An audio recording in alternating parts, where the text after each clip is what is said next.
Open up the depths of your heart to find eternity and live for more than your eyes can see. Give God the glory for all eternity. Did you know it's kind of dangerous to pull out a modern dictionary to understand words in the Bible? I'll tell you why in this video. Thank you for taking 5 minutes out of your busy schedule to watch, and if you haven't done so yet, please take 5 seconds to subscribe and ring the notifier bell. Our second rule for understanding words in the Bible is that definitions of words must conform to meanings at the time of the writing. Modern dictionaries only attempt to give the meaning of words as they are used in current society. Word meanings change drastically over time, with many meanings actually being added to words. This is why I say that it can be kind of dangerous to pull out your modern dictionary to understand words in the Bible. The dictionary will tell you how a word is used today. That's what it is made to do. Ordinarily, that's what we want to know, but not when we're trying to understand a book from 2,000 or more years ago. Not only that, but many Bible words will have multiple senses or uses.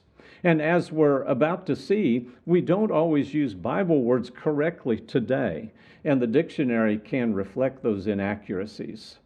Let's get an example to explain this. Some dictionaries give baptism a primary definition of to sprinkle, pour, or immerse.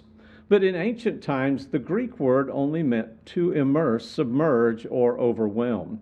It was a very common everyday word in Greek, but its English counterpart is rarely used in anything but a religious context. While it was used generally of burying or submerging, it still cannot be fully understood without a context. For what the scriptures are saying about being immersed cannot be understood by the word alone. In biblical texts, is the subject being immersed in water, the Holy Spirit, or with suffering? We can actually see the importance of the correct definition in a few Bible passages. John was baptizing in Aenon near Salim because there was much water there. John chapter 3 and verse 23. That wouldn't make sense if baptism only required a few drops of water, because that wouldn't require much water. However, if he was immersing people in water, that would quickly explain the reference to a need for much water. Paul wrote to the Romans about their being baptized. How had they been baptized? He said in Romans 6:4 that they had been buried with him through baptism. That only makes sense if baptism is a burial. Paul also used the reference to being buried in baptism as he wrote to the Colossians in chapter 2, verse 12. It became a vivid picture in 1 Corinthians 10, verses 1 and 2, with the Israelites being baptized into Moses. He described the cloud above the people and the walls of water around them. Today, the word church is frequently used of a building.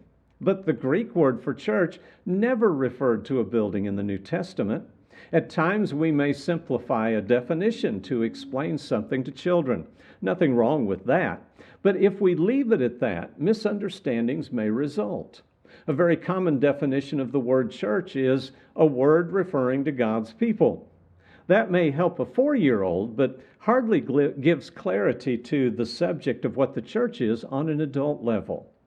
The word gospel means good news, but that anyone may have had good news does not mean that they were preaching the gospel.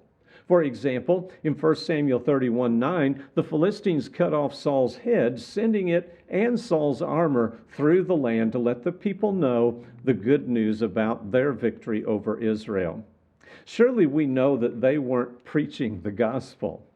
So when we study the Bible, let's make sure we're understanding the meanings of the words the way they were used when written, and not the popular way they're used today. I hope you'll join me for the next video as we continue to discuss how words are to be understood in the Bible.